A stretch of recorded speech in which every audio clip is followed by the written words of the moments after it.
Well, the elections in South Africa is among the very top conversations on Africa Speak this afternoon. Remember, South Africans took to the polls on the 29th May. We're looking at day 2 of vote counting. But to have more light shed on this particular elections, we are joined by our VOA correspondent, Vicky Stark, to bring us more updates.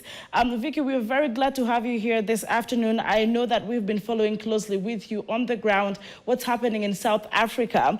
And about 28 million voters, I believe, are registered for this particular elections. Yesterday, you told us that the electoral body is speaking of a bigger turnout of the voters compared to 2019. But on this day 2, perhaps you could just give us generally really what is happening in South Africa. We're looking at a number of complaints I hear are rising in as far as the voting stations closing earlier on, certain voters being left out due to probably lack of their names in the details or missing details for that matter. Vicky, good afternoon. Among other things, what is happening today in South Africa in regards to the elections? Yes, good afternoon, Ainki. Things are still not looking good for the ruling African National Congress, which has been ruling South Africa for the past 30 years since our first democratic election in 1994. With 60% of the votes counted nationally now, the ANC has just 42%.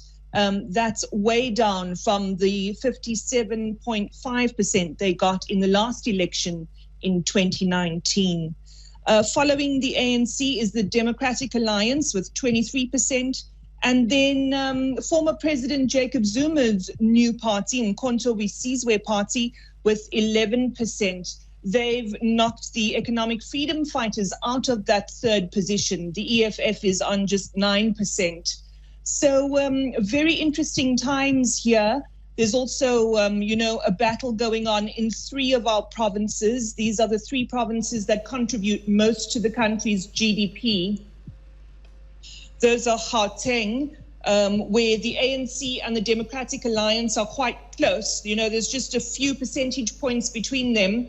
And this may be why the Democratic Alliance's leader told one of the local television stations, ENCA, here this morning, that the DA is considering challenging the voting process. They believe that the IEC, the Independent Electoral Commission, has made a shambles of these elections. They say that the queues were way too long, and because of that, they've actually lost around 1% of the vote.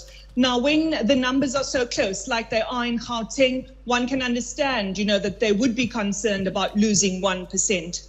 But then also, former President Jacob Zuma's MK party is making a huge dent in KwaZulu-Natal. They've got around double the votes that the African National Congress has at the moment. But voting is still continuing, and it's at different stages in the various provinces, Ainki. So there's still a long way to go. Let's see what happens. Maybe you could bring us up to speed in regards to, of course, what is causing some of these fears of this particular elections not being fully transparent. Speaking of, we've heard of course, glitches in as far as technology is concerned. How is the streaming going? Has it been consistent this far, Vicky? They had a briefing yesterday and today speaking about how highly regarded the Independent Electoral Commission is, which in fact it is. By and large, South Africans trust the process, but we do get concerned about, reports of voters pitching at voting stations and their details not being there, or polling stations closing early, or ballot boxes going missing. And there have been all these kinds of allegations that the Independent Electoral Commission is saying that they are looking into. Today, the nation was concerned because the online dashboard and the leaderboard at the results centers went down.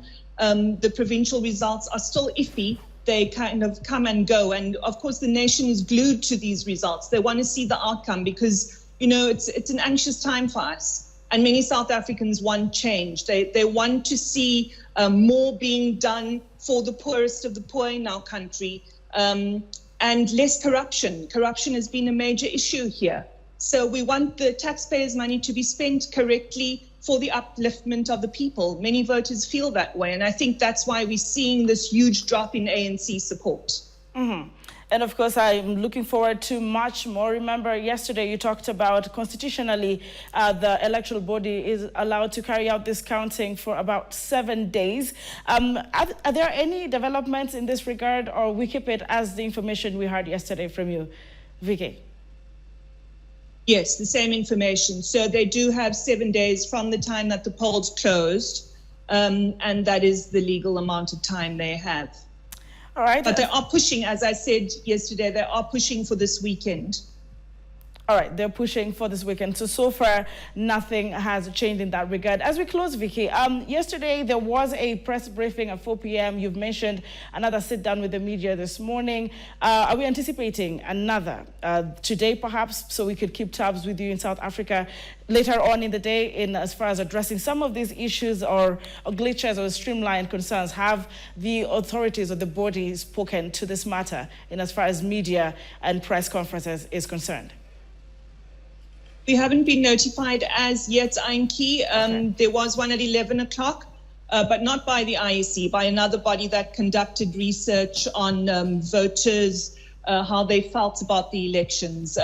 So it's very likely that we will get a briefing today, but I just don't have the time yet. All right, thank you very much, Vicky Stark. At least we are at par in as far as the South Africa elections 2024 are concerned. We'll delve deeper. And of course, when we get a chance to get in touch with Vicky Stark once again, we will do so in as far as the SA or South Africa elections are concerned. You are watching Africa Speaks. This is KTN News. We'll be right back after this very brief breather.